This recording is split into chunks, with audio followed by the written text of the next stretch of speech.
Good morning, Raptor freaks. Lexi Otts here. It's Saturday morning, and we're doing a Share the Love Club. And this morning's Share the Love Club is for one of the GROATs, DeMar DeRozan, who had his 36th birthday this week. And I just wanted to throw some more love on DeMar as a great Raptors legend, as one of the greatest Raptors of all time, as a career franchise leader for our team. There's more than just winning championships. There's about excellence and longevity and dependability, and these are words that go with DeMar DeRozan's career. DeMar DeRozan has had a long, successful career, very, very long. In fact, I want to go look at his basketball reference page right now and just read off some of his successful things. He's a six-time All-Star. He's a three-time All-NBA player. He is the Raptors' leader career-wise in points for the most points ever scored by a Raptor in the time playing for the Raptors. 52 is his career high ever playing in the NBA. But yeah, DeMar DeRozan has accumulated over 25,000 points in the history of his career. That's amazing. Not a lot of players get to 25,000 points in their whole entire career. That's a big deal, and it's put him in the top 25 all-time scorers in the NBA's history, which is pretty amazing. He's got more points, guys, than people like Larry Bird and Reggie Miller, which is absolutely fantastic and incredible. Seriously, it's incredible. He is actively the sixth highest scorer in the league, and career-wise, 28th overall, 25th for career in the NBA. So yeah, amazing awards. He's he's won 15 Player of the Weeks, 4 Player of the Months. He's been all defensive votes. He got an all defensive vote in 2013, 2014. He's been in a slam dunk competition twice. He's a McDonald's All-American. He's got accolades like crazy, this guy. Because, if you stick around and you accumulate a lot of stats, well, you become very, very, very, very successful. Very successful. And man has almost made $300 million in his career in the NBA. That's amazing. That is amazing. That is awesome. We love DeMar. He's an important part of the Raptors franchise history. And, casuals or Johnny-come-latelys who come around on the Raptors when the championship happened, they don't properly respect DeMar because they don't understand how much he was involved in building us up to getting to that point where we could win in 2019. He was essential for that, just like Casey. And I don't want people to forget that. I really don't want people to forget that. Kyle Lowry is often popularly the greatest Raptor of all time. But at times, I sometimes flip DeMar above Kyle because I think about the sacrifice. I think about the things and the loyalty that DeMar DeRozan's shown. The amazing thing about DeMar is that he absolutely loves Toronto still, even though Toronto did him wrong in some ways. And he's so understanding of knowing that his place in Toronto's history is valuable and important, and he won't crap on it. And that's good because if he was negative about Toronto and stuff like that, that would diminish his legacy. That would make it tougher. But no, he's always been the bigger person, even though it destroyed him when he got traded by Masai to the San Antonio Spurs. It destroyed him, and he was walking around the streets aimlessly in California, not understanding what to do or where to go. Went to the movies and was at the movies when he found out, and then just walked the streets for the rest of the night after he was just whirlwind, understanding he wasn't going to be a Raptor anymore, which was something he didn't want to ever happen. It's crazy. He's a real one. DeMar DeRozan's a real one. This past year, we saw him release a book, Above the Noise, which highlighted his career and his life.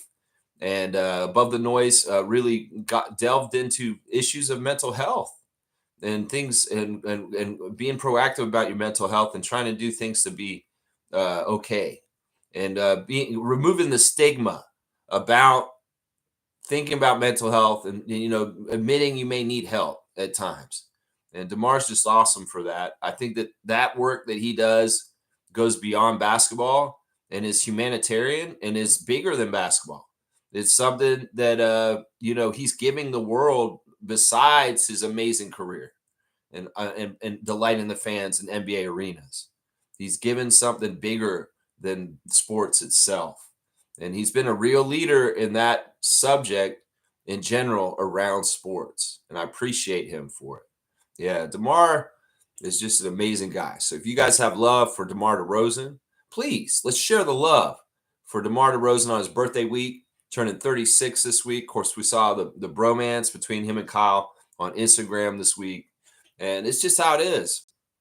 I know DeMar is currently on the Kings, but it could change. In some ways, there were overtures that they were trying to move him or trade him. Who knows? Things could still get shuffled up a little bit before the season starts. So we'll have to see what's going to end up happening with DeMar DeRozan by before the season. All right, let's see what you guys are saying in the chat. Let's see right here. Trevor J saying, hope this time when you see the signs, you do not ignore them. Hope this time when you see the lack of effort, you do not force it. You pick up and go. Protect your energy, time, and peace. Woo! Words of wisdom from Trevor J. In some ways, it's like learn from the lessons from before, is what he's saying. It's like when you see the signs, once again, go ahead and learn from the lessons and move on. And wow. Trevor is just always on point with his words of wisdom. I don't know how you are so clairvoyant is what the word is. Trevor J., thank you for your words of wisdom. You're awesome. He's also saying LeBron was in New York and the people mocked him. You will never be Kobe or Bryant, Kobe or Michael. And Michael Jordan is the GOAT. I mean, I'm sure he hears this from time to time. But when he's out in public and there's a lot of people and they're saying stuff like this, I mean, in some ways, I don't know. LeBron has declared himself as the best player. And in some ways, he shouldn't have done that. If he didn't do that, it would be easier to like him and say he is. But in some ways, people are going to be like, well, you're saying you are. That, Michael never had to do that. I've said this before in the past. Michael Jordan never, ever had to tout his greatness or say anything about himself. He was never an egotist like that. He never, ever had to prove anything to anybody because he showed it. He showed it on the court and everybody believed it and they saw it. In some ways, he never, ever, ever had to plead his case or make his case for being the GOAT. He was just a damn GOAT. It was just that. Even the people that hated him would say, yeah, he's the GOAT. It doesn't matter. That's the difference. People that hate LeBron don't have to say he's the GOAT because he's not. But Michael, people that hated Michael had to say he was the GOAT because he was that damn good. So, yeah, I'm not surprised by this. In some ways, it's like LeBron James's career is mired with negative stuff about it, along with very great excellence in different places, too.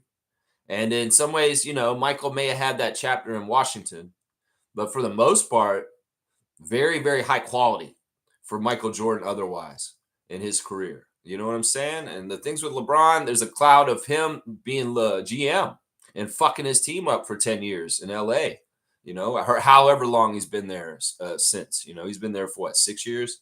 Yeah, he's been like, in some ways he's always been kind of too pushy with decisions and things with teams. He is on the down low behind the scenes. And well, that's that. James is saying that Carter is his GROAT. He likes Vince Carter to be the greatest Raptor of all time. I thought about this where I was naming my top 5 Raptors yesterday and why I put Vince at 5. It's really just because of a dunk contest. And if you really think about it, in some ways, the dunk contest is the transformative moment that turned on the energy for Vince Carter, that made him the most important basketball player in the world at that time, that made him the most popular basketball player in the world at that time. And, he brought notoriety to Toronto and the Raptors and put us on a stage that we had never been on before and all that kind of stuff. But, he never really was that successful on our team as a player. He didn't win a championship. He got to the second round, and he didn't even get past the second round. DeMar DeRozan was more successful than him in the playoffs. DeMar went to the Eastern Conference Finals. DeMar went to the playoffs like 5 or 6 times with the Raptors. And, well, Vince went to the playoffs with the Raptors twice. And, there's all kinds of cases I can make for this. The dunk contest was important. It had the Air Canada effect, and it caused a lot of kids to pick up balls. In some ways, there wouldn't be no SGA without Vince Carter back in the day. But still, if we're really sussing it out, it depends on the criteria. I used to have the GROAT rankings. I still have it somewhere. Maybe I should pull that sheet up and update it and give you guys the new GROAT rankings sometime this summer. And I'll look at it. And some of the categories had to do with loyalty, longevity, success, championship. Had they talked shit about our team since? These were all criteria that went in the formula for calculating the greatest Raptors of all time. And in some ways, those categories all mattered. And Vince failed in some of those categories badly up until recent.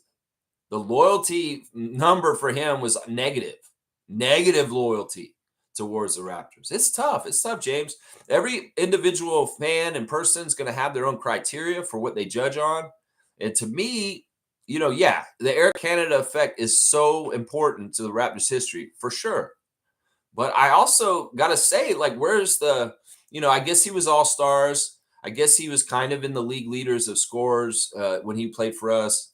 There's stuff like that. There's some individual accolades that go along with Vince being on the Raptors, but really not team success.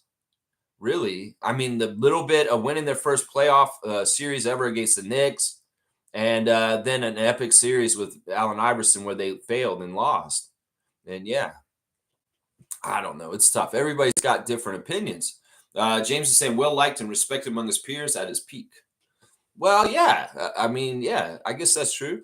Put Canada on the map, it doesn't get better than that. I don't know. I don't know if it doesn't get better than that. I think Kawhi gave us a championship. And in some ways, that's an argument for Kawhi Leonard to be one of the greatest Raptors of all time. But of course, longevity and playing for the Raptors 1 year, can we really make him one of the greatest Raptors of all time if he only came in for 1 year and a cup of coffee? It's kind of tough because in some ways, Kawhi Leonard, the 2019 championship, was a very important moment also that put us on the map and gave us respect. But yeah, there's an importance to Vince Carter. That's for sure. UC saying, good morning, y'all. I can confidently say DeMar's mid-range is the most consistent since Kobe. Yeah, he patterned it on him. I know that Kobe, before he retired, passed a lot of proprietary knowledge to DeMar DeRozan because he was a pupil and a younger player that he liked and he respected. He wasn't going to give this to anybody. There's a lot of players he didn't respect in the NBA. And, well, he respected DeMar, so he was willing to tell him some of his secrets and the way he did things. There's a lot of speculation that this league is changing and that the mid-range may come back into vogue. It may become back as being more of an important facet of NBA scheming, and that the metrics against the mid-range are going to flip, and it may change. And players like DeMar DeRozan, SGA, some of the players that are on our team, even Scotty, may be getting more. That I think somebody said this the other day, maybe here in the stream.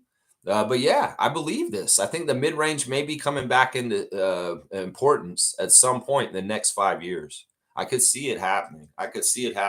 It's cyclical. It's kind of like, the game changes. You have a remedy for what the team scheme, and you scheme for that, and then they have to go to this to get around that, and it's kind of a cyclical thing where it comes back around, and then all of a sudden maybe the mid-range is important at a certain point. That's right. Fiercey's here. Good to see Fiercey. I hope Fiercey had a fantastic birthday yesterday. I seen on the Discord server that she was at the Montreal Alliance game last night, checking out the CBL. Fantastic stuff, MJ. Good morning, fam, and happy Saturday. Listening to DeMar's story is so touching. A player who really wanted to be here and was genuinely affected by being traded. Yeah, he's just a loyal guy. He's just a super loyal guy. In some ways, it's where he's from. It's the way of the streets where he's from. And in some ways, that code, that loyalty is just part of the DeRozan code.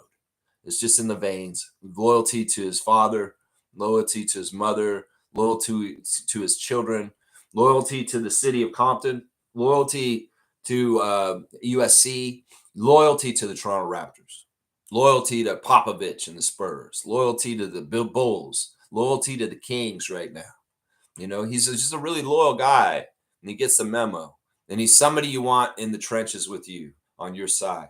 That's what I'm saying. Yeah, fiercely saying mental health is important. He is a perfect ambassador.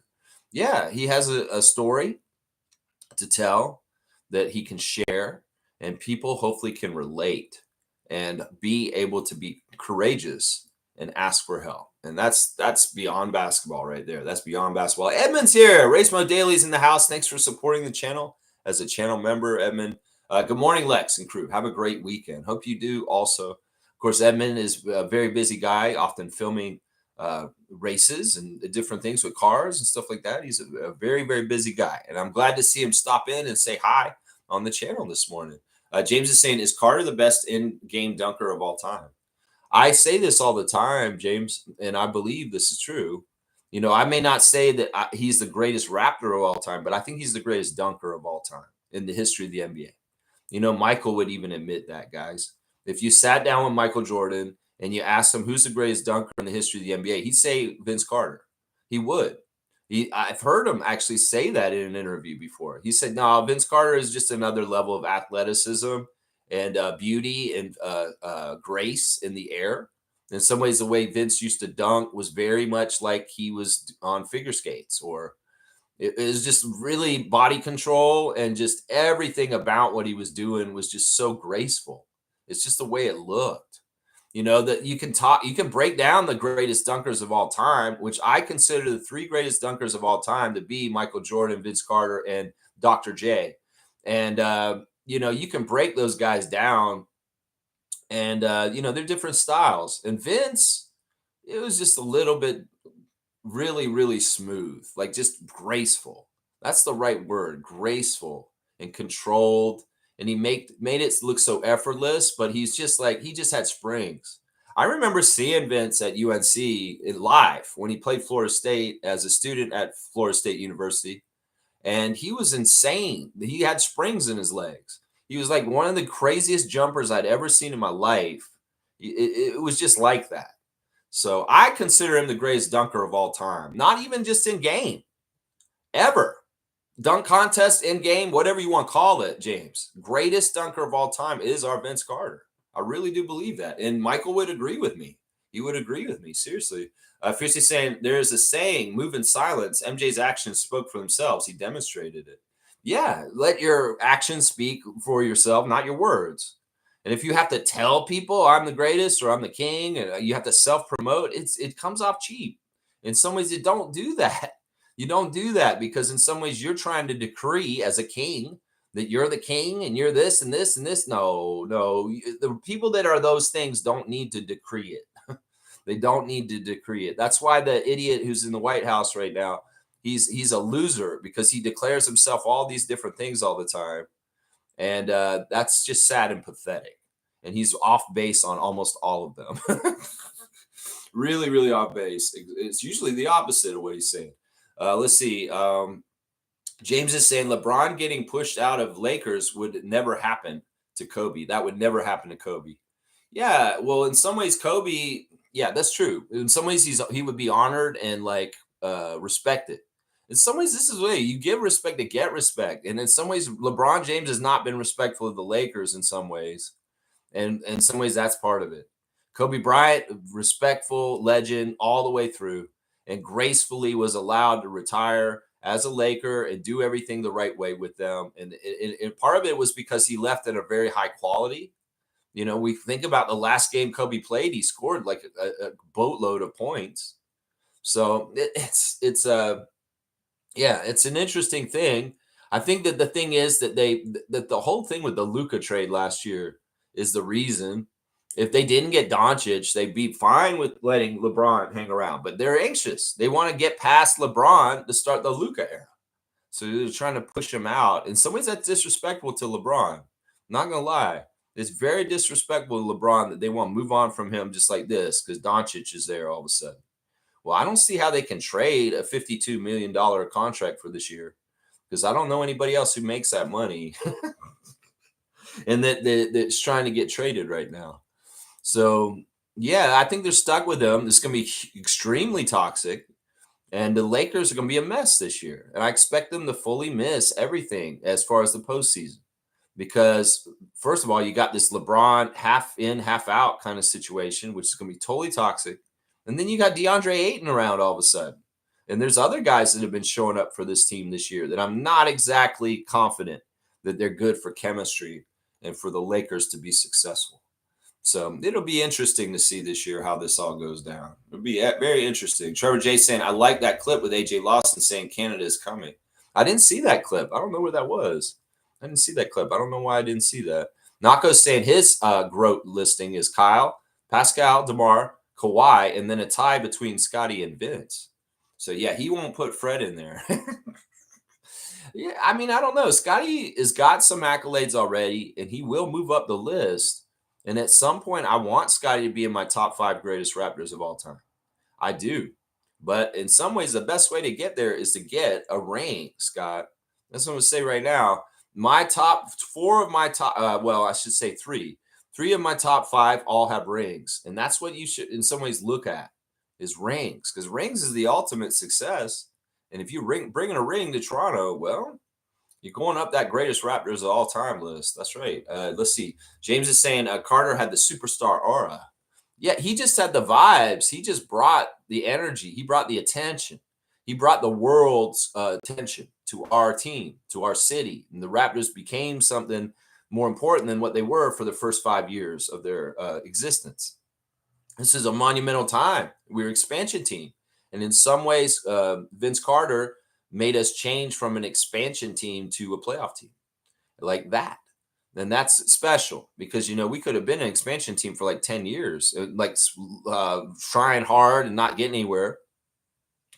But that's not what happened. We had success within our first 5 years of the franchise. And Vince Carter was a big part of it. That's right. G saying, if I'm not mistaken, Don Staley was in Toronto and Serena was in Niagara Falls. I feel the Tempo may have some video clips coming out soon. Don Staley came to speak at some events. I don't think that they were basketball related. Wasn't she at the tennis event speaking? I think Don Staley came to the tennis that just happened here in Canada and was speaking at that event as where she was. Look at Nins. Nins has got the new faces out, guys. Nins has helped us with the emoticons because he's helping with this, and he's put up Brandon and Jakob. So there you go. There's Jakob Pertl. There's Brandon Ingram, guys.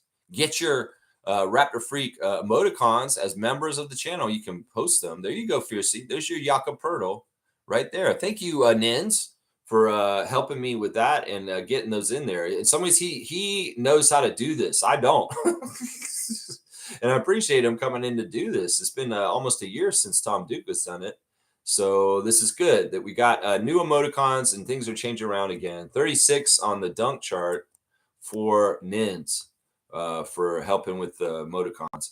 Fiercely saying at James, yes, I would rank Vince as numero uno in the dunk category. In reference to LeBron, he is being pushed out. The NBA YouTube content has recently been 40% on Luka. Yeah, it's a strong pivot. Then it may be league directed. How much do the Lakers actually run their team? Seriously, does NBA and Adam Silver run their team?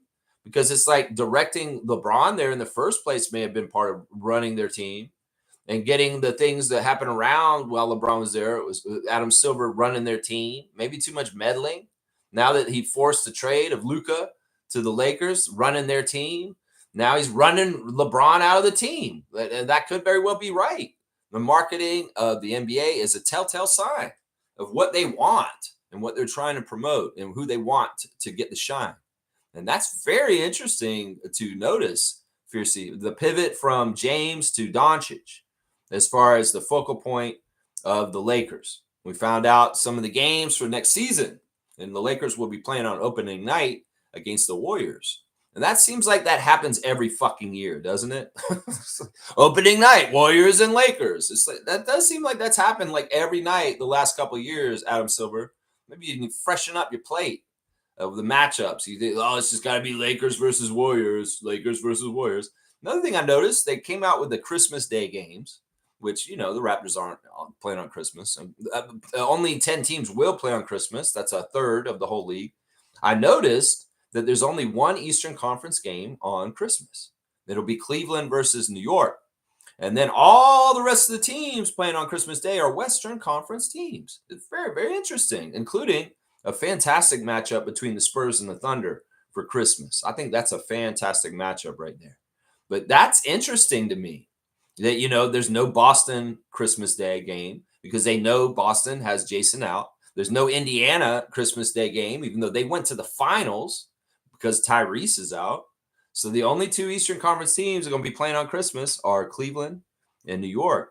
And in some ways, that may be good for timing with Christmas Day for families of the NBA because they're later games for West and stuff like that. I don't know. We'll have to see. But either way, they came out with some of the schedule. That's the signs. The full schedule is going to be coming out in the next couple of weeks, guys. We're going to see it. We're going to see it. That's right. James is saying, plus Vince Carter was clutch. Dude, you can trust with the ball in the hands at the final moments. Oh, yeah? You can? I mean, sure. There is a lot of highlights of Vince hitting buzzer beaters. There's highlights of him being clutch at different times. But boy, when he had to be clutch the most important time, he was not. He was not. And we'll never know if not tiring himself out by going all the way to North Carolina and coming back on a jet for Larry Tannenbaum will ever change that shot or alter that shot in the history of the Raptors. That shot, that shot against Philly in Game 7 that could have won the game for us, but he missed it. Yeah, his clutch to a degree. Let's just put it that way, to a degree. Let's see. Ninja's got the starting 5 up. Look at that. He's got Emmanuel, RJ, Brandon, Scotty, and Yak. I love it. He put the starting 5 in there. That's a beautiful thing. There we go. We got our barbecue with a Yak and BI, the notorious BI3. That's right. She's saying DeMar's mid-range is money. He's worked on it for so long in his career. He's just a certain way that he is. He's strong. So people can contact him, touch him, maybe hold him, foul him, and he can finish through it. It's really like part of the work that he did on our team. I used to drive me nuts. I would get mad at DeMar 10 years ago when he played for the Raptors. And he would go at the double team, even the triple team, and he would often try and beat 3 defenders by himself. And to me, it's bad basketball because it's like, well, if there's 2 or 3 guys on you, there's somebody to pass it to. But no, he was dogged and determined. And well, in the beginning, he would fail. He wouldn't be able to score on 2 or 3 guys, but over time he did. And now he's at the point where he can do it to anybody. And, that was the hard way. He went the hard route. He went the route that most people don't go. Most coaches won't let you go. And that's part of the amazingness about his mid-range is that there were a lot of years there where he was probably taking very poor shot selection because he was forcing shots up against 2 defenders. It drove me nuts. As a basketball fundamentals kind of guy, it absolutely drove me nuts when he did that. And I was critical of DeMar for being like that at that time. But in the long scheme of things, when I think about that work he put in going at 2 or 3 defenders by himself, it made him into the unstoppable player he is today. So there's a method to his madness, even though it drove me nuts. I'm telling you, if you're a Raptors fan back then and you understand what I'm talking about, you know exactly what I'm talking about. DeMar making his life harder on himself when he didn't have to. It was like, that was part of it right there. There you go. Yeah. Fiercely saying, yay, Nins, thank you so much. There's the Yak. She was hoping for the Yak emoticon. There you go. It's a late birthday present, day after. Day after. And Nins say, no problem. We got to get Lex some more members so we can get more emoticon spots. Yeah, that's part of it is, if you gift memberships, you can get spots for more emoticons. That's what Tom used to do. Tom used to buy them himself and gift them to other people just because he wanted to open them up. I don't expect anybody to do that, though. But if more members do show up and our gifted memberships happen, those spots will open up. But yeah, either way, I'm very happy with what you've done here. I appreciate the work you put in, Nins, and putting Jakob and Brandon in like that. That's awesome. I think we had the other ones in there already, but maybe not. Who knows? Who knows? Maybe we'll have the entire roster as emotes. Maybe. We'll have to see. We'll have to see. Kaz is here. Good morning, everyone. Good morning, Trucker Kaz. That's my cue to go check on the WNBA League. Of course, we have a fantasy league. And Edmund, well, I got to talk to you, man. Edmund, you are losing to JP right now. And yeah, you got one win this year, though, Edmund. I don't know if you knew that, but your WNBA fantasy team did win a week this year. So it's pretty good. Kaz is beating James. I have got a 90-point lead, about a 90-point lead over Fiercey right now. Kareem is beating Mike, Logical Raptors Fanatic. And Cool Cat is behind to two-time champion MK in our fantasy WNBA as it currently stands today on Saturday. 2 more days of this week's matchup, and then we'll see who wins tomorrow night.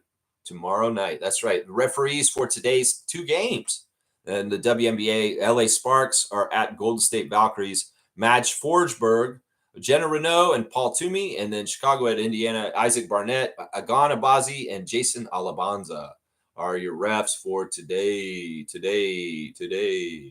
All right, yeah. Edmund's saying Vince was bouncy. Yeah. He was very bouncy. He had an amazing leaping ability.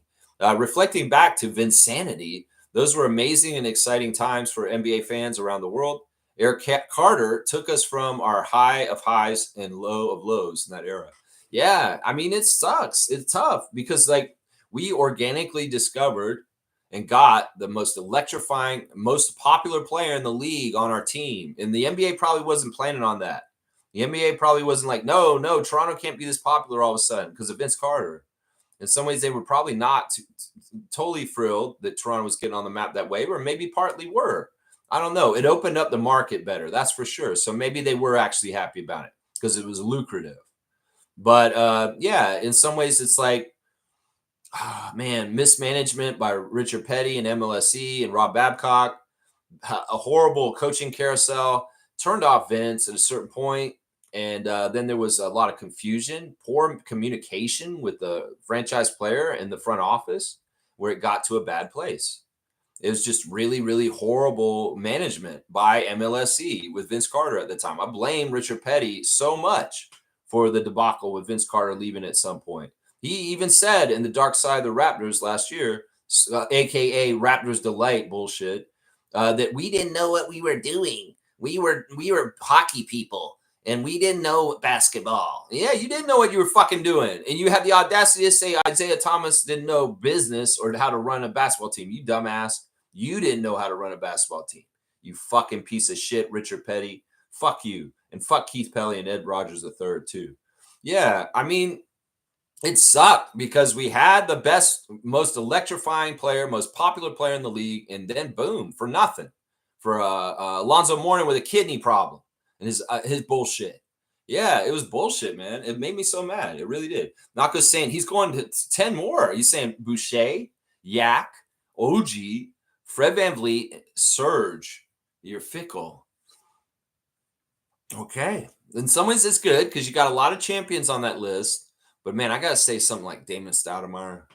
I don't know. I mean, I guess I could say Chris Bosh somehow, some way. I don't know. You got to have the full range of all the stuff. Yak seems super loyal and committed after getting traded once, which I respect. He always loved Toronto. In some ways, this is the thing, man. These players that love Toronto, they love Toronto. And I appreciate them. That's right. BI can get on that GROAT list too. Okay, we'll have to see. That's a lot has to happen for that. And that may mean like multiple years of high-level play, all-stars, maybe even championship, stuff like that. BI can move up. Yeah, he can move up. Edmund's saying, Lex, I'm aiming to be as good as MJ as a GM for my fantasy league. You know, you've been consistent the whole time we've been playing fantasy, Edmund. You have been consistent. I have to give you that.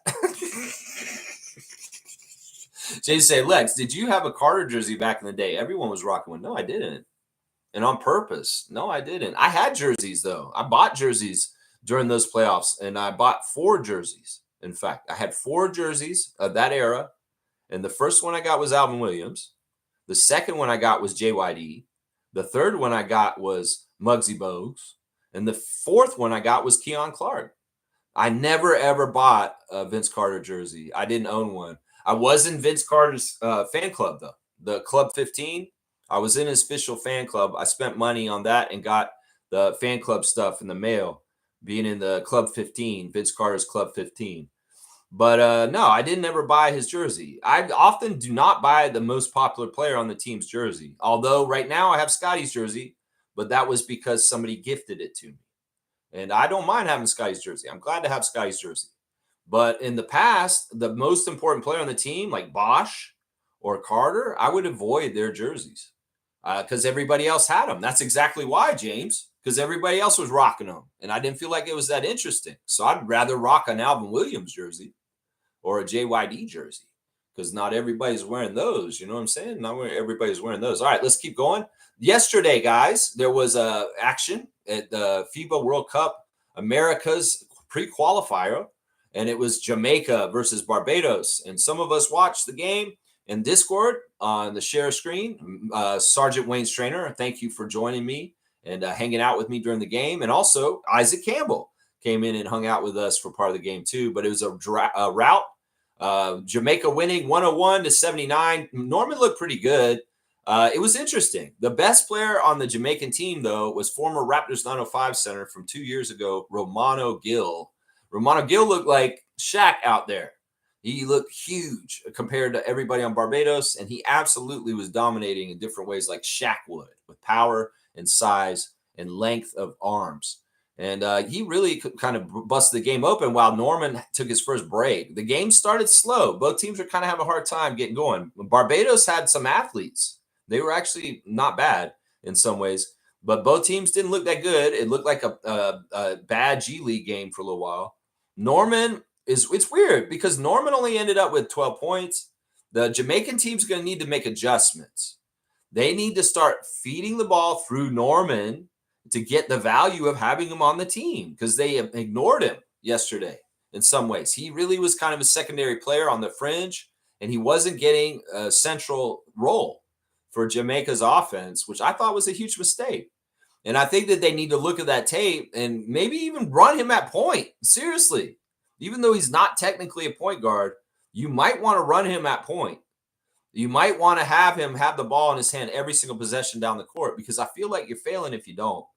And I know some of it is that Norm just started playing with these Jamaican guys and their talent isn't as high. In some ways, it's mirroring the same things that are going on with Yaka playing for Austria right now. But in some ways also, you do so much better, Jamaica, in some ways. Norman got really bad shots off because he wasn't able to get open right, and his teammates weren't finding him when he was getting open. So it's really frustrating and tough. But, you know, as Wayne was saying while we're watching it, he has a lot of respect for Norman Powell to show up and represent Team Jamaica and do what he did yesterday because, you know, it's got to take a lot of patience. The talent level and the skill level for his teammates is way lower than the NBA teammates he's had in his NBA career. And it can be a little frustrating, I'm sure. A lot of times in the game yesterday, you could see Norman counseling and teaching and telling these guys what they should be doing. And after the end of the game, he was the captain telling them kind of the Rico Hines speech at the end of practice. So it's tough. In some ways, Jamaica, you have a lot more you could do better with. If you would run the ball through Norman every time down the floor, you're going to get better stuff. They did a good job denying the ball to him also. Barbados had certain things they were doing correctly and really well. And some of it was making some open shots, being aggressive on defense, and kind of trying to stop them from getting the ball to Norm. But Gill really was the best player for Jamaica. He was really dominant as their center. And it was weird. I was watching the beginning of the game, and I saw them come out, and I was like, there's Norman. I'm like, wait, that big man looks familiar. Where do I know that guy? And I was like, oh, yeah, he's from 905. He was on our 905 team a couple of years ago, Romano Gill. It was really interesting to see him again. He's gotten better since he was on 905 too. He played really well last night. At 905, the big problem with him was he was so slow getting up and down the court. and he really didn't have any kind of outside shooting game. But man, he came through last night. Great win by Jamaica in their first game in Mexico in their Group A of the pre-qualifiers. They're going to play today also, guys. So if you guys are around and I'm on Discord, maybe we can do another watch along today. They're going to play Costa Rica, and then tomorrow they'll play Mexico. So they're playing a back-to-back 3 days in a row. No messing around. Jamaica plays yesterday, play today, and they play Sunday, right in a row, 3 days in a row of basketball. So if you want to watch Norman with me later, I might be watching it at the time when the game's on. I'm not totally sure. I may not be available at the time. We'll have to see. Let's see what else you guys are saying. Fiercely saying, people saying Adam Silver pulled diabolical work by having OKC game versus Houston, and Durant will watch OKC's ring ceremony. That's cool. I like that. I didn't know that. That's what's happening. They're going to have an OKC versus Houston game, and they'll give the rings to OKC in front of Kevin. I mean, in some ways, they're going to just do that anyway. It doesn't matter that Kevin's there or not. Maybe because he was OKC before. Maybe because he was a ring chaser and he took off from OKC to ring chase in Golden State. Okay, now I'm starting to get the picture you're forming for me here. I am starting to get the picture you're forming for me here. Yeah, it's getting back to Norm for a second. Norman going to this to play for Jamaica is a lot of risk. Seriously, a lesser player that isn't understanding the grind could make a fool of themselves. They could get embarrassed. They could go there and some no-name guy who plays for Barbados could school them and make them look bad. If you're a clown like Ben Simmons, if you're a half-ass like Zion Williamson, if you're a showboat like LaMelo Ball, you could actually make yourself look real stupid against competition like what's happening in this FIBA stuff that's going on right now. In some ways, you want to just play solid and not get embarrassed. As Norman, he understands the grind, and in some ways, he does things right. He does things fundamentally right, so he's safeguarded from probably looking like an idiot in this kind of stuff. But there was crazy stuff in this game last night with Jamaica and Barbados, where the teams looked really bad. Like one guy, the guy with the really long dreads on Jamaica, he's a really good active player and runs all over the court, number 23. And he was good at defense and kind of being a disruptor, but horrible offense. The man missed 2 open layups that were absolutely easy to drop in, and he missed them. And it was embarrassing. Let's just put it that way. That's James is saying, I didn't catch the Jamaica game. How did Norm do? He was fair. I thought that he could have done way better. He only got 12 points. He shot some really bad threes, like really bad poor selection, where he just elevated and shot it anyway. And he wasn't even set or like square. He was kind of twisting in the air and like shooting like this. And it's like he was chucking. And they were long threes too, with defenders on him, with hands in his face. They really covered up on him really close. So he did have a nice dunk. There was a dunk where he looked like he was going to go up with his left, but he switched to his right all of a sudden, right before he dunked it. And he did make a 3 in the corner, but only 12 points for Norm. And 2 other Jamaican players scored more than him. So they're going to be good. They're good that they got Norman. But like I said, that coach needs to look at this tape, figure out how they can get more opportunities to feed Norm, because he's wasting away if they don't. You're going to just treat him like a Grady Dick in the corner and just like we're going to feed him the ball in the corner to shoot threes and every once in a while. That's it. But we're not going to let him handle the ball very often or stuff like that. I think that's a mistake. And it could very well be this was a feeling out game, the first game ever for Norman on Team Jamaica with his teammates, and they just need to get orientated. And hopefully the coach will integrate him to be a more focal point on the offense, because that's a lost opportunity is what I'm saying right now. That's a lost opportunity. All right, let's keep going in the tabs today. There's an article that we're going to talk about tomorrow, but in some ways it's very apropos on ESPN. NBA's new financial rules threaten dynasties. Harder choices for top teams. Yeah, there's a lot to that. There's a lot to that, and that is true. And we'll talk about this in some ways. In some ways, we'll talk about this soon. Let's see. All right, let's see. Instagram stories real quick. Coach Andrew Jones is back with Ava, and they be hooping. And yeah, there's a lot of clips of her going up and down the court. She has a signature layup that she kind of comes around the side and flips it up and into the basket. Yeah, Ava be hooping. She's on Team Juju, apparently, is what it says right here. Juju Watkins. Is that what it is? There's Bruno Fernando in the Angola jersey. He's going to be playing for them in the African qualifiers. So good luck to Bruno and Angola. There's Jacoby Walter with his MLSE Launchpad press conference. I love that Jacoby's wearing the old school Raptors jacket with the original logo on it. Yeah, basketball is the easy part. Follow MLSE Launchpad to see how. There you go. And then he's showing clips from the MLSE Launchpad. I guess that's what this is. There's some sort of group kids where kids stole the ball and he threw it up and threw it in. Maybe that's a kid he knows. He's wearing 14. That makes sense. Savannah Hamilton's putting on blast Canada Hoops 3 versus 3. Come watch the nation's best teams compete live, and that is today. So, yeah, they're having a Canadian 3-on-3 tournaments right now. So check it out.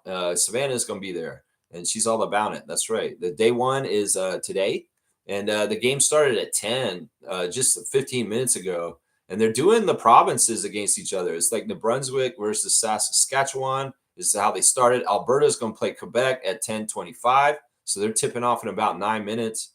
Yeah, so it's all the provinces against each other. It looks like Ontario, Manitoba, Nova Scotia, Quebec, Saskatchewan. Yeah, they're all there. They're all there. Pretty cool. Let's see. There's Savannah got her hair did. Summer in the city. She's got a new hairstyle right now. It looks great, Savannah. It looks like she cut it a little bit. And she was out with drinks for friends last night. That's what's going on yesterday. Slim Duck has got an interesting pick thing. Chris Boucher. We're still doing his stories for now, even though he's a Celtic. Here he is with The Rock. And it's saying, me at the end of my trip wondering if I should go back home or just stay and start a whole new life. That's interesting because that I could interpret that as being Chris has shown up in Boston. He's been around Boston people and personnel and getting orientated. And he probably finished the stuff where he had to do in Boston. And he's saying, do I go back to Toronto and clean up my life or clear out my stuff and get back here? Or do I just stay here and not care? I think he's saying you just stay there and start a whole new life next. I don't know. It's weird. Maybe I'm over-interpreting that. I don't know. Here's a point of view of me laughing at my own jokes with Chris Boucher. It's Cat Williams. Interesting. There's a clip of him at the OVO Center working next to Noah. And I love that Chris has been posting a great Montreal band, Chromeo, as his music on his Instagram stories. Chromeo Fancy Footwork is a classic album. It's a badass album from that province. Great Canadian artist. Straight goods on Canadian goods. Listen to Chromeo. And, Chris has got that playing on there. It's Montreal, and it fits the moves. He's like, if you want to see that fancy footwork, show them that I'm type of guy. Yeah, it's like pretty cool. It fits exactly when he plays Chromeo Fancy Footwork over that. Yeah, he's got some wrestling clips. Mae Young was tough as nails, showing her getting that move by Randy Orton done to her. All kinds of stuff. He's been posting the Usos a lot. How I wake up every morning knowing God got my back and built me to handle anything in my path. There you go. Chris is feeling pretty good because the uncertainty and everything, he's got a new horizon, a new place to be. There's also Seth Rollins leaving the arena, and he says, when I'm being the bigger person, but I hear it, that's what I thought. And he turns around. Yeah, he comes back. That's funny. That's funny. I can see that. Maybe that's part of, Chris going to Boston. He's leaving, and then he hears something, and he's like, Anyway, he also, yesterday, news, the Boston Celtics extended the contract of Joe Mazzulla, the coach, and Chris is putting that on blast on his Instagram. He's got a picture of Coach Joe and the news of him signing his new contract. So there you go. Chris is already getting in good with them. Yeah, there you go. And Chris also has a funny picture at the end saying, me drunk as F, saying, all right, hit me up to people who don't have my number. I've seen him post that before. All right, we're going to do where in the world is Serge Ibaka? First, Serge Ibaka has a fan who has a Clippers jersey of him, and he's mixing on a DJ mix table his top 5 favorite Serge Ibaka bangers, like his music career. And he's got them listed, and he's effortlessly melding the songs together on his DJ board. It's pretty cool. Now, where in the world is Serge Ibaka, guys? Well, it looks like he's on he's on the Gardner. Yeah, he's in Toronto, guys. That's where in the world Serge Ibaka is as of yesterday, 12 hours ago. Serge Ibaka is landed, and he is back in the T-Dot, baby. Ontario, Canada. He is on the Gardner, it looks like. I see the tower. and he is checked in at Toronto. That's right. This may be a regular segment. Where in the world is Serge Ibaka? Well, he's in Toronto, guys. He's in Toronto right now. Norman Powell and friends are going to be hosting a watch party for one of these Jamaica games at Chubby's Jamaican Kitchen. This is an official event, official by Norman, August the 15th, 8 p.m. till late in Toronto. It'll be an intimate celebration of culture, community, and the grind. And they'll be watching Norman Powell and watching him play for Team Jamaica. So, yeah, that's an official event here in Toronto. Norman's not doing this in Miami. He's not doing this in LA. He's doing this in Toronto, guys, because in some ways the home base for the fans that love him is here because he's a champion in this city. So, yeah, Chubby's, a Jamaican restaurant, August the 15th, 8 p.m. Norman Powell and friends. Maybe he's going to be there himself. I think that might be true. He might be back by then, and he's going to be there himself. I think that's true. Yeah, there he is with his Jamaica debut on his Instagram stories. Yeah, it could have been something else. It could have been even more, but it's a nice start. 12 points in his debut in a Jamaica jersey.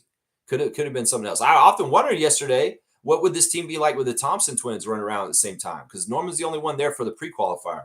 It's the kind of thing where down the road, they'll add more talent to this Jamaican team as they get to higher levels of qualifying, that the Thompson twins will show up and put on the Jamaica jersey also. Because I heard they're on the team, right? They're on the team. At least that's what I heard, right? Hello, Jack, at the Ontario Basketball Hall of Fame celebrations. Pretty interesting. There's AJ Lawson. Wait, no, that's not AJ Lawson. That looks like his dad and his dog and his squad. The squad. He's not talking about Canada basketball right there. No, he's not. Let's see. Jamal McGlore's still got the hangover from the Toronto Revelers and Carabana last weekend.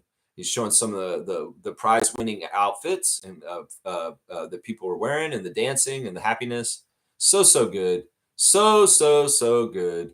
Yeah, Jamal's just a man of the people. He's out and about with everybody. Of course, they're doing some big thing with the Scarborough Shooting Stars last night to benefit the Scarborough Healthcare Network.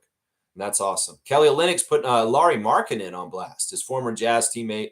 It's a highlight of Larry that he's got on his Instagram. Scotty Barnes has got a cool clip. There was another soccer clip that came out yesterday.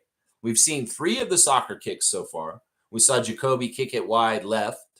We saw Grady put it in the corner up there in the number 1 spot up in the corner there in the goal.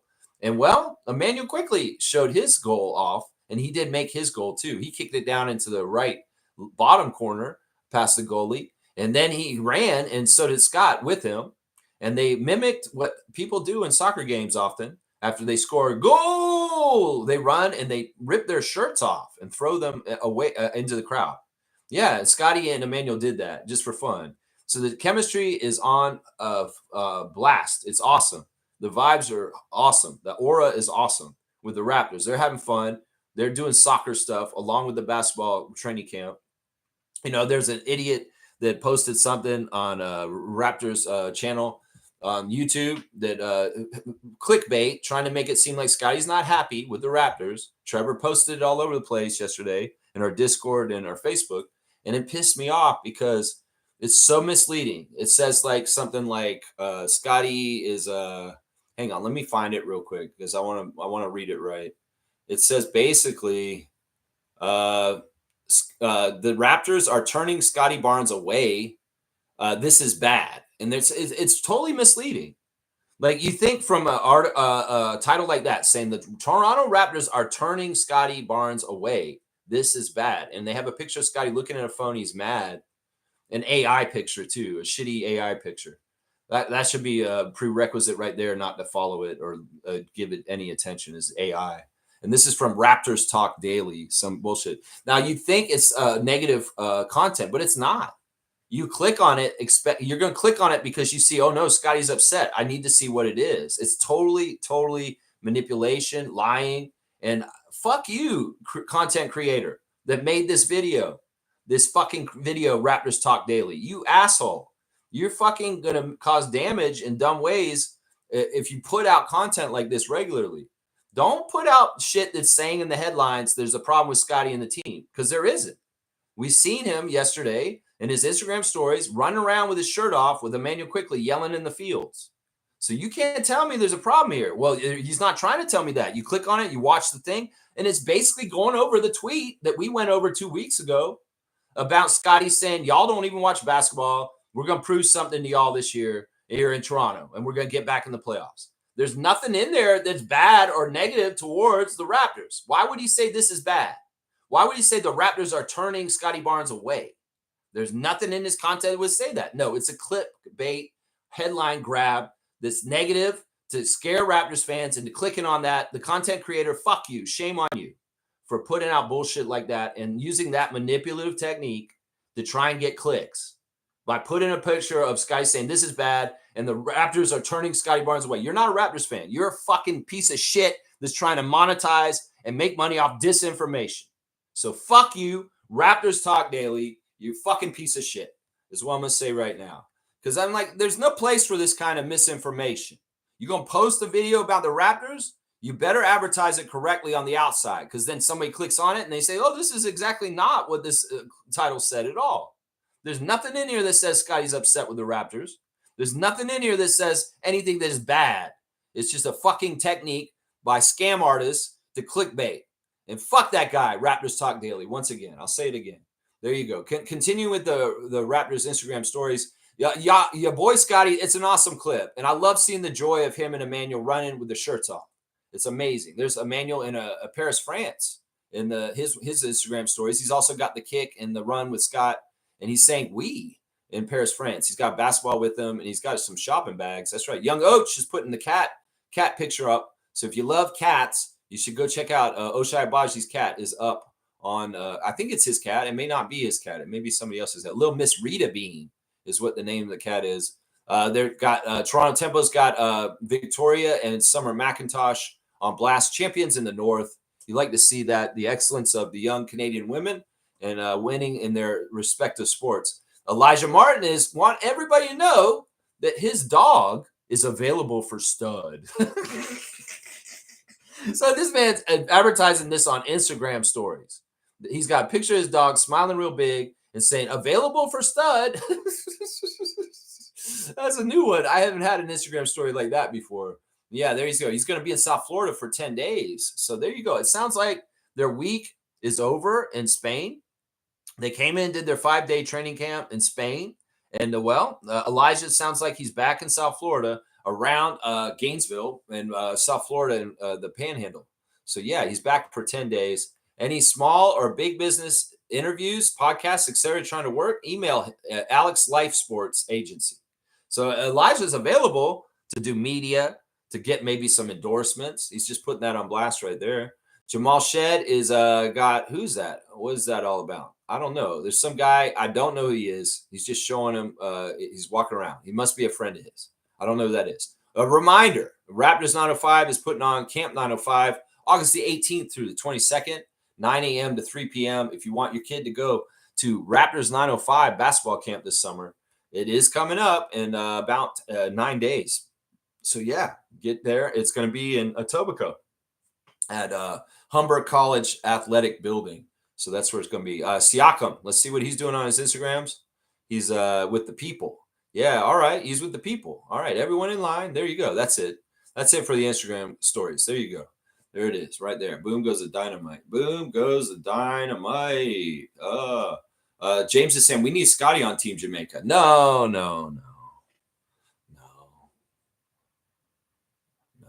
And the reason why is because it'll screw up him being on Team USA. And also Team Jamaica, in some ways, I don't want Scotty messing with that. Seriously, Norm's okay. Norm's later in his career. In some ways, Norman doesn't have a path to get on Team USA.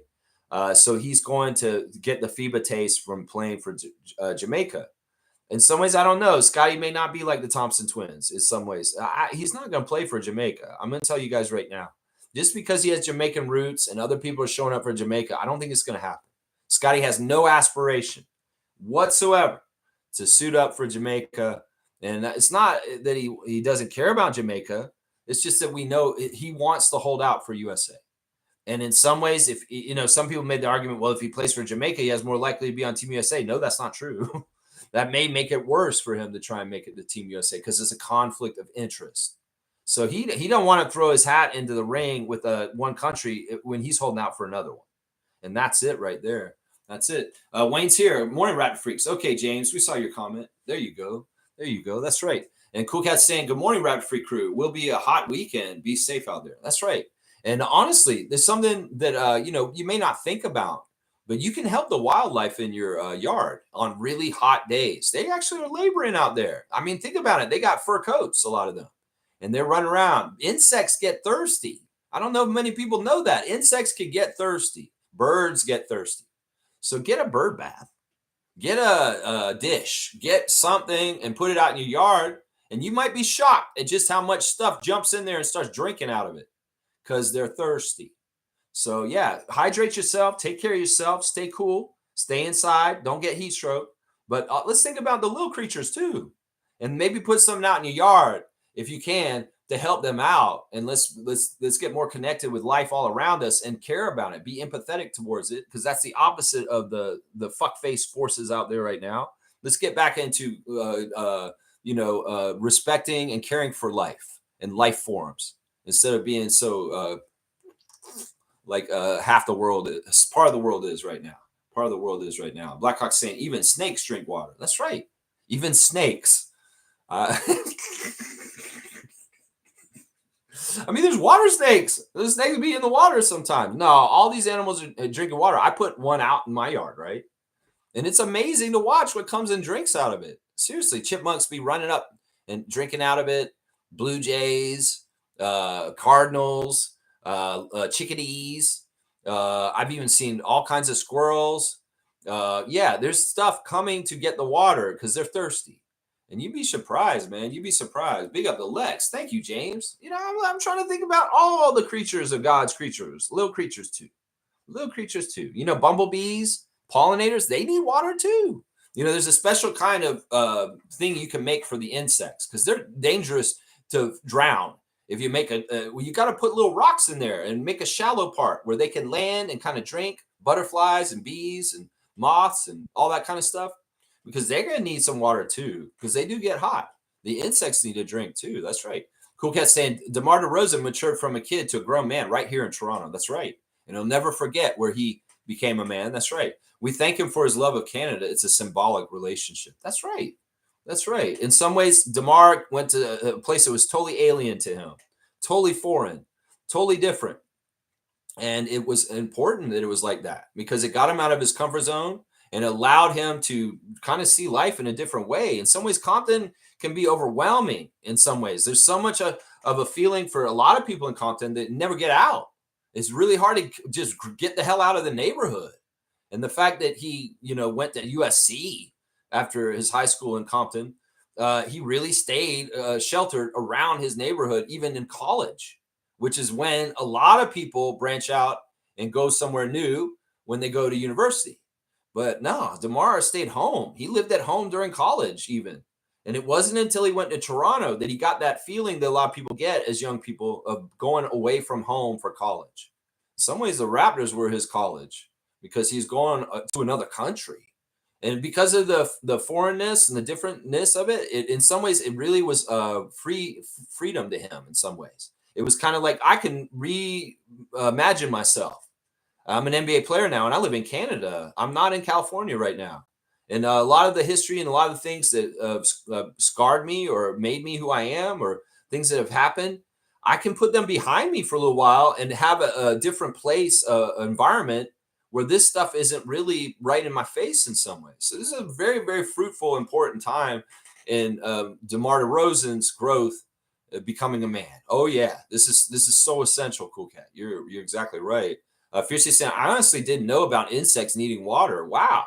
Yeah, bees like to drink water too. A lot of these birds and insects, some of them get their water from nectar.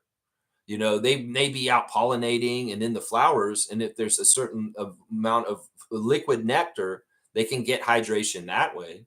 Sure. I love that you put a whole bunch of insects in there. Fishy, you're getting a dunk. I love your little parade, your menagerie of insect emoticons there. Very, very cool. All right, let's see. Fiercely, maybe I'll go over them real quick just for fun. Let's see if Lex interprets the emoticon parade. All right, first of all, we got a bumblebee. That's obviously very much a bumblebee.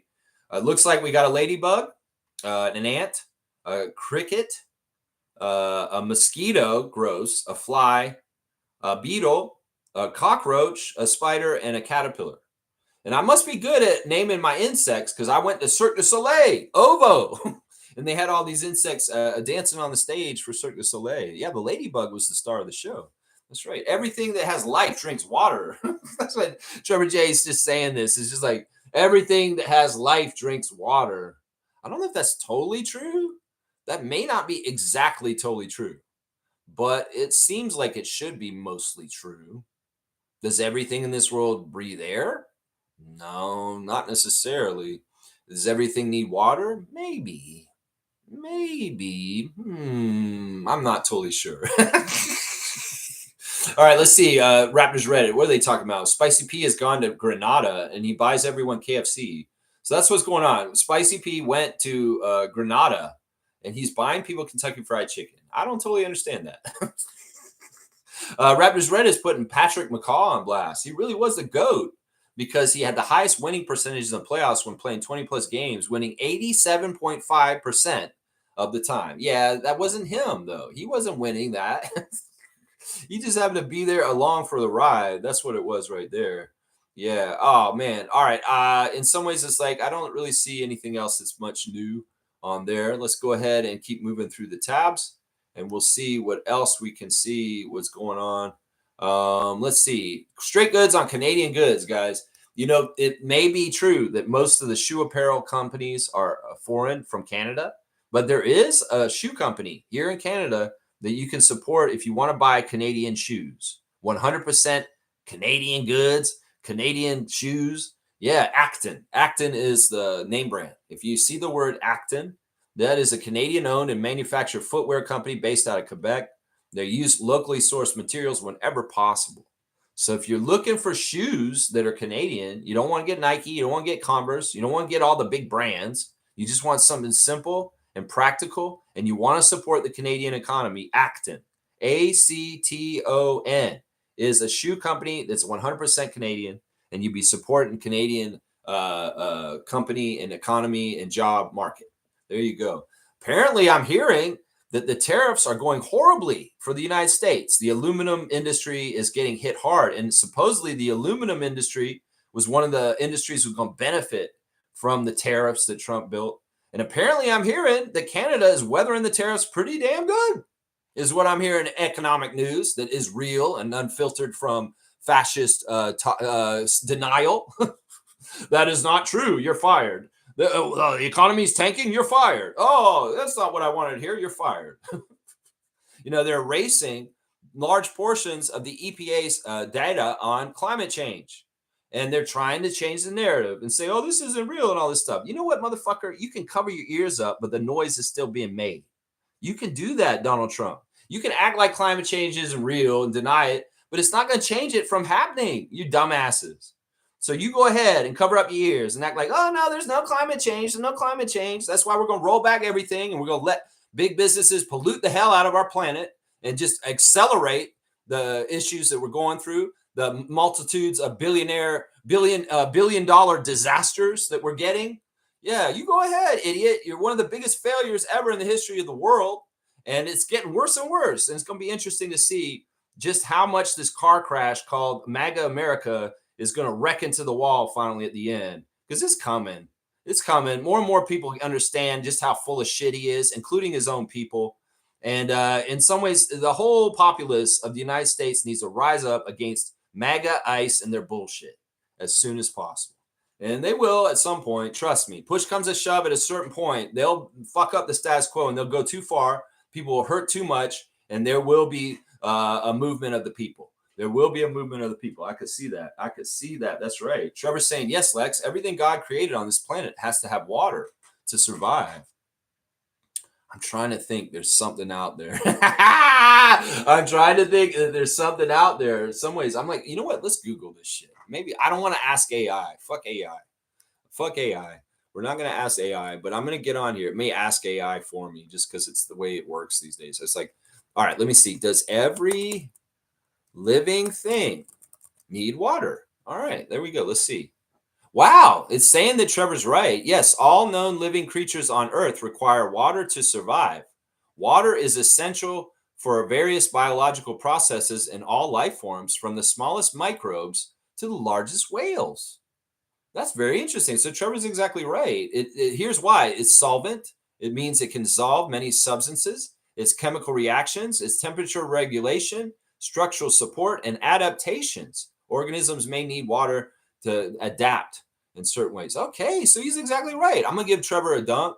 And I don't know why I thought out there may be some animal that's just special, like a platypus does what it does. There's some sort of weird animal out there that's like, we don't need water. There are, all right, there are animals that do not drink water to get their hydration. They sometimes just get their hydration from the food they eat. But it is technically they need the liquid in the food to do it. But I know there's animals out there that do not technically drink water, but they get the liquid and hydration from what they need from what they eat, if that makes sense. I have heard that. I do watch nature documentaries, but Trevor's right. 129. All living things need water because God created them that way. And that's what he said. It's been confirmed by checking it. That's right. Kareem Thomas is here. It's funny how a lot of people are now redirecting their stance on the Raptors. They were all complaining about the cap, Barrett's fit, and Scotty not being him. Now they slowly coming around. In some ways, the noise of the summer is just a noise filling the silence. In some ways, it's just bored people not watching basketball, making up shit because they're bored. A lot of this stuff has been horse crap. This whole entire summer, the things you're listing right there, it's just absolute horse crap. Is people need to go and get out there and touch grass. Enjoy your summer. Get on a lake. Go start a new hobby. Maybe get a garden. I don't know. There's all kinds of things you do better with your life than starting rumors and bullshit and disruptions and all kinds of bullshit on social media about Raptors subjects.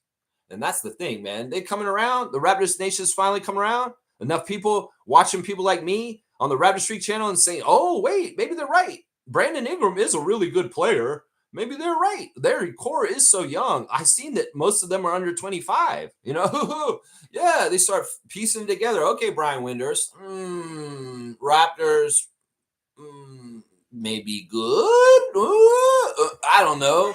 Probably. Let's see. Dan Rosario saying Powell and Jamaica beat Barbados 101-79. Yeah, it was a rout. It was close in the first half, but Jamaica was kind of winning the whole game.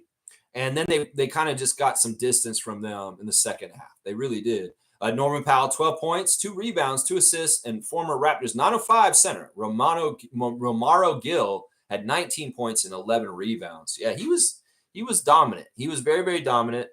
And it was funny. We're talking to Wayne in the chat during the game on Discord, and Wayne's saying half these teams in these AmeriCup pre-qualifiers don't have a player over 6'7". And me and Isaac were like, oh, okay. He's like, yeah. He said, no, we don't have these heights. And I'm like, oh, come on, man. There's got to be some guy on a Mexican team that's 6'9", and there were. Their 2 centers are 6'9". But yeah, and then we watched a little bit of Chile versus what was Ecuador.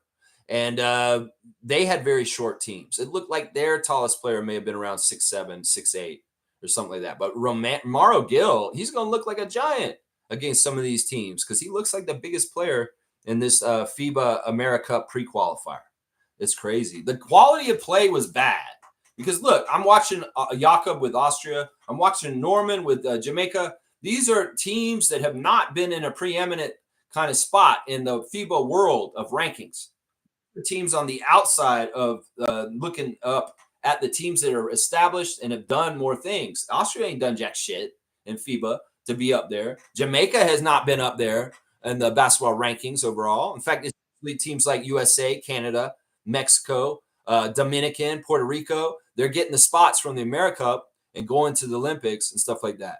So, in some ways it's interesting because if we're going to have more players playing for the island nations like DeAndre Ayton for Bahamas, Cat for Dominican, Norman Powell for Jamaica, someone's going to have to give because there's only a certain amount of spots that come from the Americas that go to the Olympics. And we know USA and Canada are penciled in for 2 of those spots.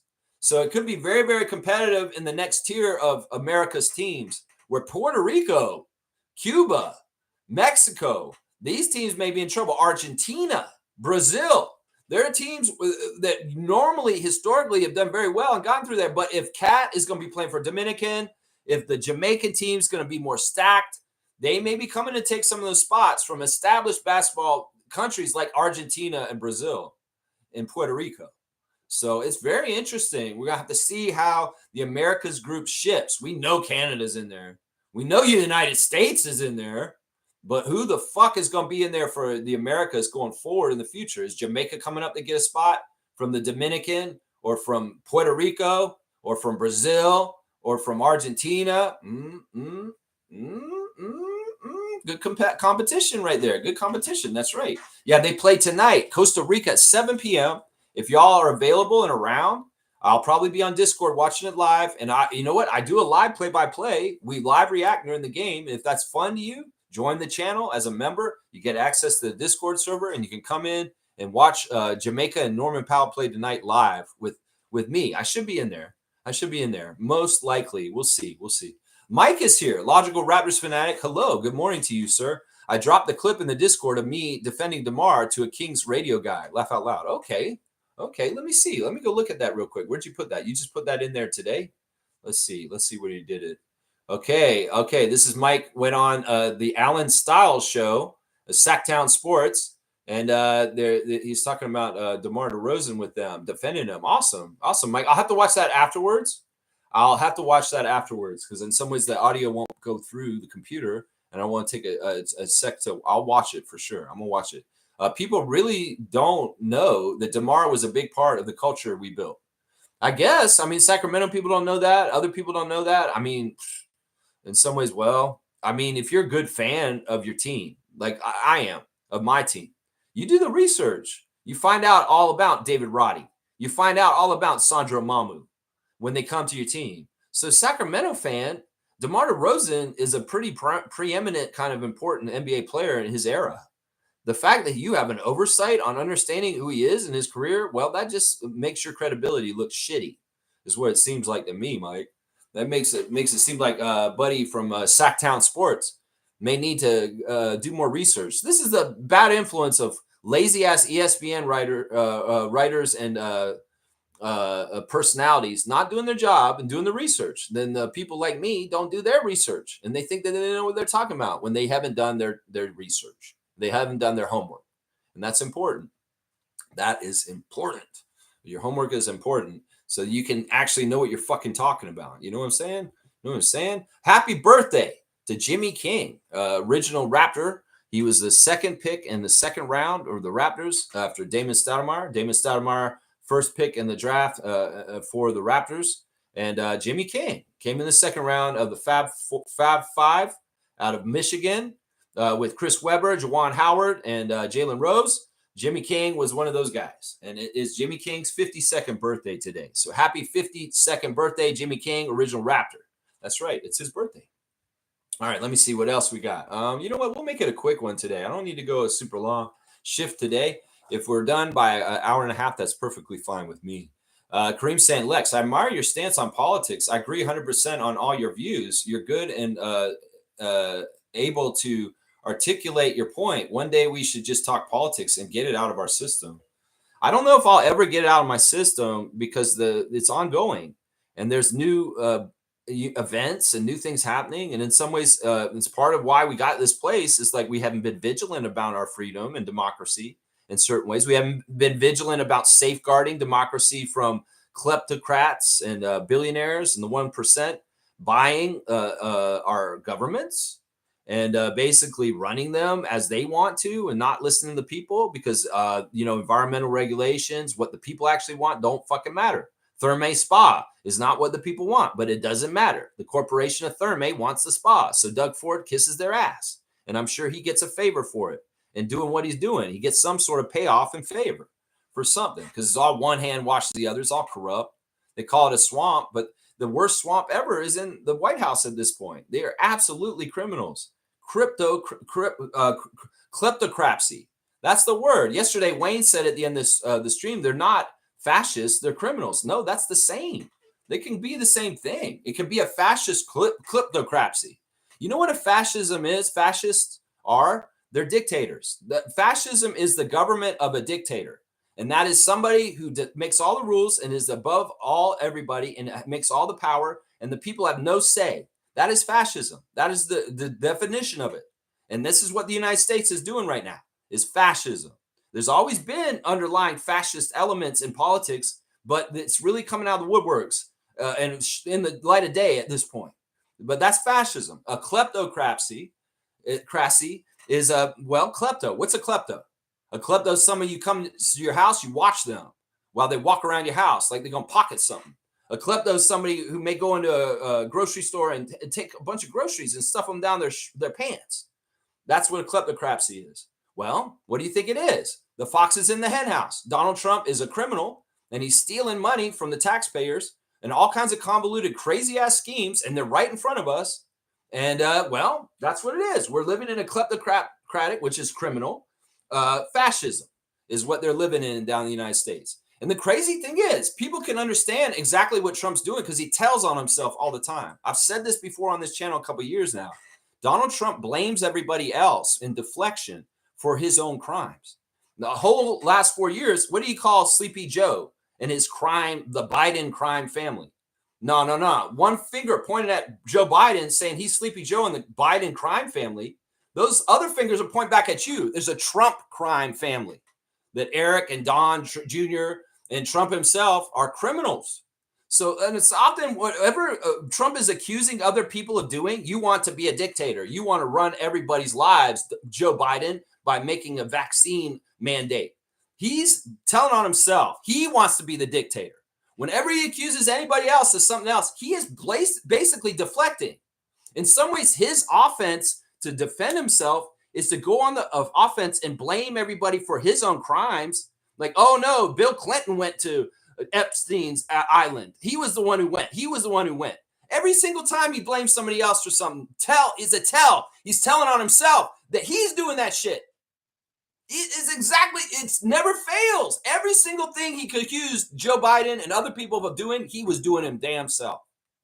It's a deflection and it's an offense. It's a defense for him that hides him. It's like he can confuse it. They say, no, Bill Clinton was at Epstein's island, not me. It was Bill Clinton. Every time he blames somebody else, he's telling on himself that he's doing that shit that he's blaming other people for. I'm telling you, if you watch him and think about it that way, and everything he says, it's clear as day exactly how much of a fucking criminal he is.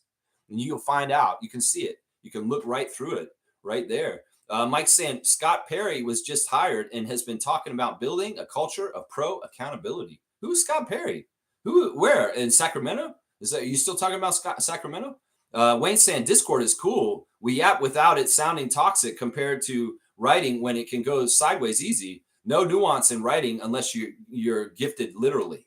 Yeah, I can't read y'all's comments in some ways if they're sarcastic or jokey or half like not serious.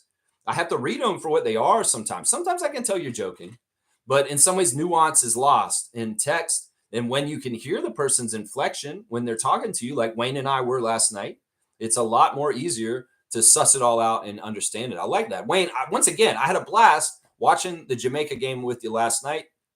A lot of fun. And well, maybe we'll do it again today. 7 o'clock, Costa Rica. Let's go. Yeah, Wayne's exactly right on this one. It's tough. Sometimes I have people come in here and they're new and I don't know who they are. I Show Speed comes in here. He starts talking about LeBron this, Raptors need to get LeBron. And I'm like, I don't know if this guy's being serious. Is he joking? Is he being sarcastic? Is he just being a troll? I don't know. In some ways, my way of dealing with this on this channel is just to take everybody at face value. If you present yourself as Vince McMahon or Darko Rajakovic, well, I'm just going to have to talk to you like you are because I don't know otherwise anyways. That's right. Mike's saying he's the Kings GM. Yeah, everyone wants a culture now like we built and have now. You know, some of it was Darko with the Grizzlies. It's interesting because you can see the night and day of the Grizzlies without Darko and the culture. Dylan Brooks, different people about the Grizzlies culture was off the charts a couple years ago, wasn't it? The Grizzlies had the envy of the league for aura and culture. And Darko was a huge part of facilitating that and fostering it and nurturing it. Well, he came to Toronto and became the head coach of the Raptors 2 years ago.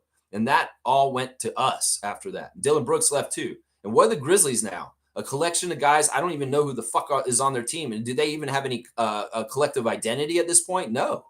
They're just like a collection of individuals. And it's not anything like the Grizzlies were a couple years ago. That aura matters. That aura matters. That's one of the things that I'll probably talk about tomorrow on the Sunday special report, how the league is evolving and changing.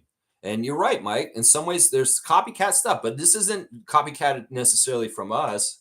It's just in general, the history of the NBA, the teams that get along the best and have like good chemistry and really do kind of vibe off each other, it shows on the court. It shows on the court.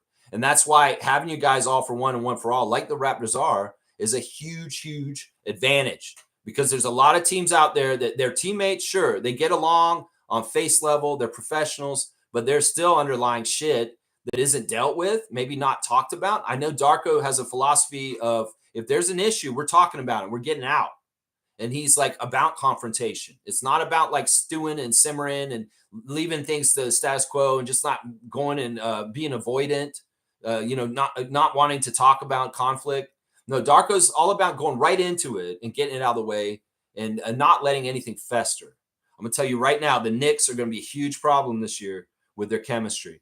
They're going to have huge problems this year. I'm telling you right now, you're hearing Lex saying this right now. It's going to happen.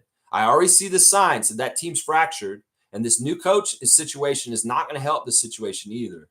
So you're going to see the Knicks have extreme dysfunction and maybe even the opposite of like the good chemistry that we're describing right now. They may have the very opposite of it right now. That's right. OKC, Indy have it. That's right. That's exactly true. And that's part of what I'm going to talk about tomorrow. That's right. Isaac saying, I'm going to go to work on my DeMar MIDI. Never too old. That's right.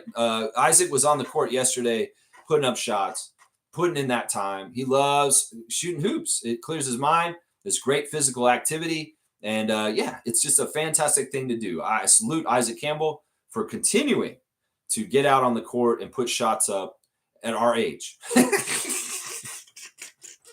Mike's saying DeMar was a huge part of us changing the image here, and it was from the culture built. Yeah, these guys were all in conjunction with each other. Kyle, Dwayne, Masai, and DeMar. These are four of the most important people in making We the North become a thing and us be respected and a real serious franchise in the NBA that, is not a joke. We could have been a joke right up until DeMar showed up. I mean, Chris left and went to South Beach with LeBron, Chris Bosh. And then DeMar said, don't worry, Toronto, I got us. And he had no reason to say that. He had no indication that he was going to grow as a player to be like that. He probably wanted it, but there was no guarantee. He had not averaged double digits in the league yet. He just said, don't worry, Toronto, I got us. That was a lofty promise, but he came through with it. And he really did have us. And he really did establish the Toronto Raptors as a respected name and team in the NBA.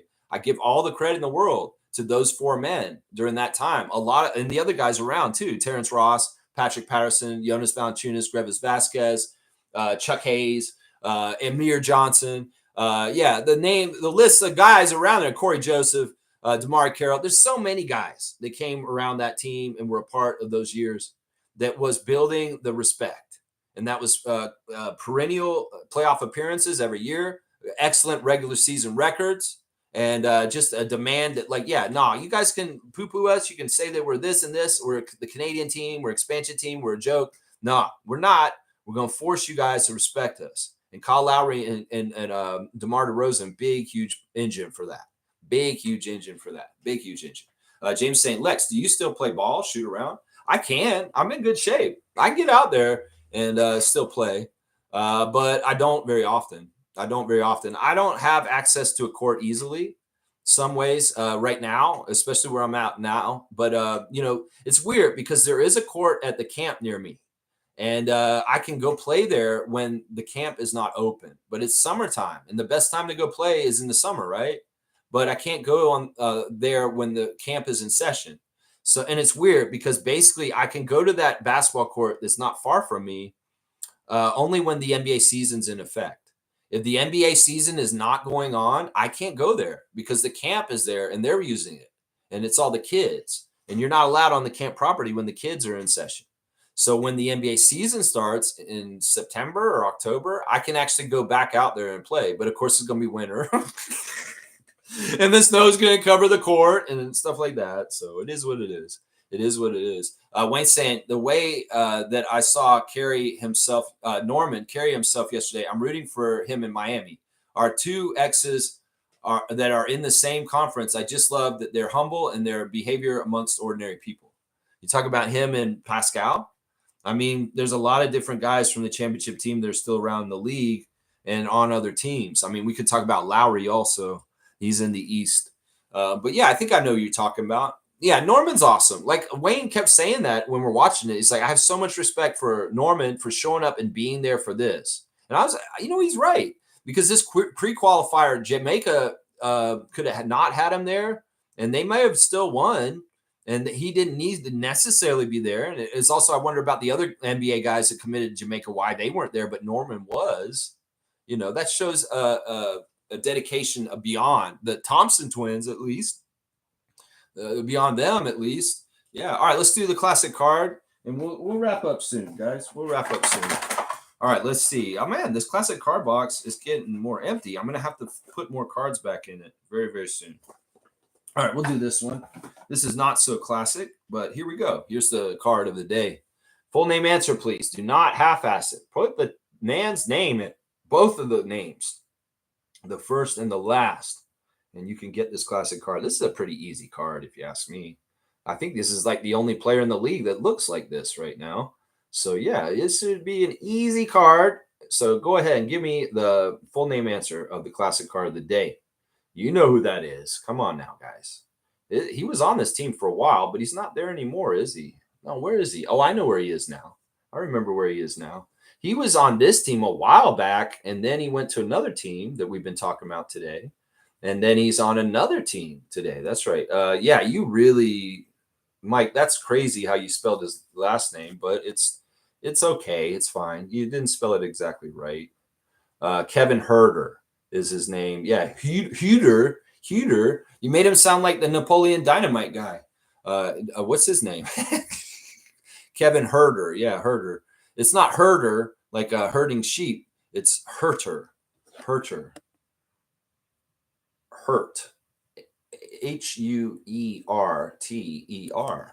It's Mike Slugdeezy. Thank you for being here and being on the channel, but I'm gonna give it to Mike, even though he spelled it really bad. But it's fine. It's Mike's today. Mike, you can get a 50 points for Kevin Herter, classic card of the day. Yeah, Mike, logical Raptors fanatic, getting the classic card. Very cool, and it's 50. These have been 50 cards lately because they've been very easy, very, very easy. All right, let's wrap it up, guys. Anything else to share the love for DeMar DeRozan? Do it while you can right now. Yeah, Fiercey wasn't on live. You got to make sure you hit that live button. And if you're not live watching me during the day and you're watching me later on in the afternoon, put it at times and a half, 1.5 speed, and the stream will go by really fast. And you can watch the show, multitask, and you feel like you time traveled and you got a lot done really fast. That's right. That's right. Let's see. Mike is saying 5 players in the East: Powell, OG, Siakam, Lowry, and now Boucher. That's right. Those guys are all former champions from our team that are playing in the Eastern Conference at this point. Yeah, that's true. That's true. Wayne's saying Pascal, of course, and Norman. OG is always cool, but Norman and Pascal exudes a certain attitude that's just real. Yeah, Siakam's he's like DeMar. In fact, he learned that love for Toronto probably from DeMar. In some ways, we can thank the passion, loyalty, and dedication to Toronto from Pascal Siakam and Jakob Poeltl and even Fred to DeMar. Because this is the thing, and this is why this is so important, what DeMar did. Chris Bosh showed ultimate disrespect to the Toronto Raptors team by cutting and running it for championships in South Beach with LeBron James. In some ways, he still turned his back on the Raptors franchise to this day. He doesn't even really want to have anything to do with us, which is sad in some ways. That's hurting himself, honestly. But, he went from that baton passed from Chris Bosh to DeMar DeRozan, and he was the exact opposite. He established the respect and the loyalty and the idea of like, you know what, take it seriously about playing for the Raptors. You know, have a real respect for it and, you know, really honor it. And in some ways, him being like that helped Kyle come around with his attitude and become a better player himself. Him being like that was a great influence on young players that came in later, like Fred, Pascal, Norman, Jakob. That the loyalty that those guys was taught from DeMar. Like, think about that. Would Siakam be so loyal to Toronto and say, I love Toronto this, without the role model of DeMar being like that before? It's like DeMar was the anti-Vince, anti-Chris Bosh, and he brought a loyalty and a respect to our team as a player that is still echoing through other players to this day that were around him. DeMar was around Jakob as a rookie. And is it a coincidence that Jakob has an immense respect and love for the city of Toronto and the Raptors? I'm just saying, in some ways, just like racism can be taught through generations, a respect and a loyalty can be taught throughout a franchise in sports. And in some ways, the loyalty and love for our team that DeMar showed, it spawned the loyalty and love for our team from those other guys since. And in some ways, it begets. Kyle Lowry leaves and Scotty Barnes comes in, but Scotty Barnes gets to play with Pascal. He gets to play with Fred. He gets to play with OG. And he gets to feel a little bit of like what they're saying. And then the loyalty to the city and the way they feel about it, Scotty feels it too. So it perpetuates. And that's important. That's something that the Raptors needed. We didn't have much loyalty from our franchise players until DeMar DeRozan showed up, because there was no loyalty from Damon. There was no loyalty from Vince. There was no loyalty from Tracy. There was no loyalty from Chris Bosh. The first person that showed loyalty to the Toronto Raptors, and we even burned him for it, was DeMar DeRozan. And that's part of the reason why we got to share the love and give him proper due respect, Raptors fan nation, is that man set the culture of being loyal and loving the Raptors and respecting the Raptors as a team player and being a real one for it. That's what I'm saying right there. That's a real one right there. That's a real one right there.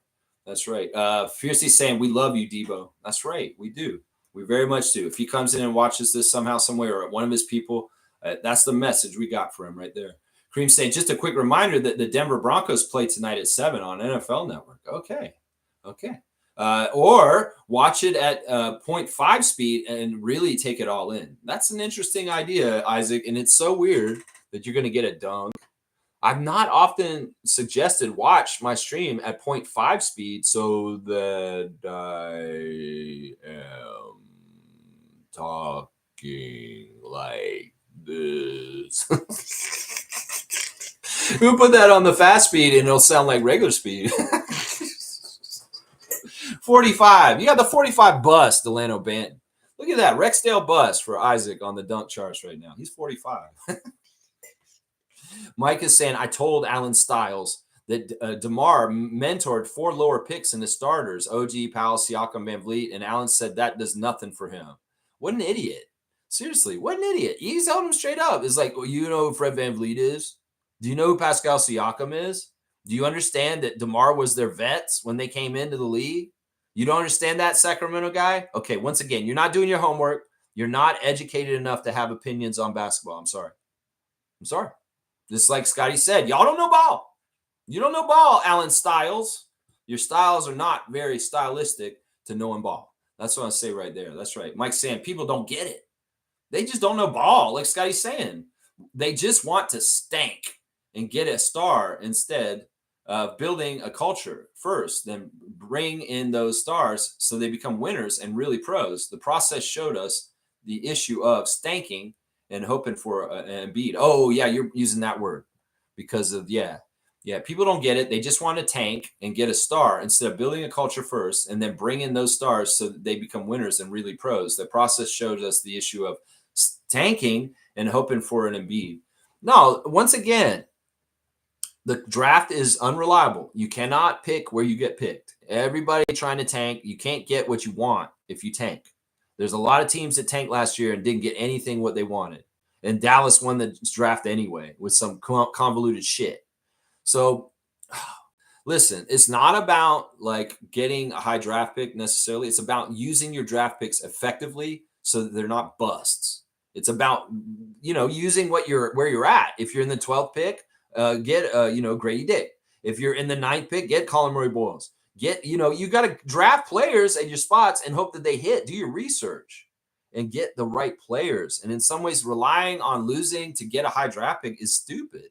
It's a failure. They've done things to stop that being effective. And everybody who thinks tank culture works is wrong. In some ways, you can direct your team to the lower part of the standings, sure, but you can't fine tune it. And you can't decide exactly where the ping pong ball is going to land. So it's like, all right, what's the risk there? We've gone over this many times. The tank risk is that you're tanking your team and getting bad habits of losing just for the prospect of maybe something that won't happen at all. Well, you could be like the Sixers all of a sudden and, be really bad and get a VJ Edgecombe. But what is the damage they're doing to their chemistry and some of the things we just talked about 5 minutes ago about aura and connection? That's another team that is not connected in the least. In fact, Yabusele has been very public since leaving Philadelphia and getting signed with the Knicks that it was weird on the Sixers last year. Nobody liked each other and nobody was connected in any kind of way. He very openly, publicly said this. And you can see it from the outside that team had no chemistry and no connection. And they didn't even have James Harden still. They just didn't. I felt bad for Tyrese Maxey. That's right. All right, y'all, let's get out of here. Thanks for watching the Raptor Freak stream today. Saturday, Share the Love Club for DeMar DeRozan. We just needed to elaborate a little bit more to Raptors fan nation, the importance of Debo to our history and why we are who we are. This guy is so important to Raptors history. Some people look at him and they say, oh, he got traded for a championship. Kawhi Leonard. You've got to understand, this guy is, in some ways, we need to thank him so much for that Larry O'Brien over there on the counter. He is a big, big part of why we won the championship, and he didn't get any of the spoils or the victory.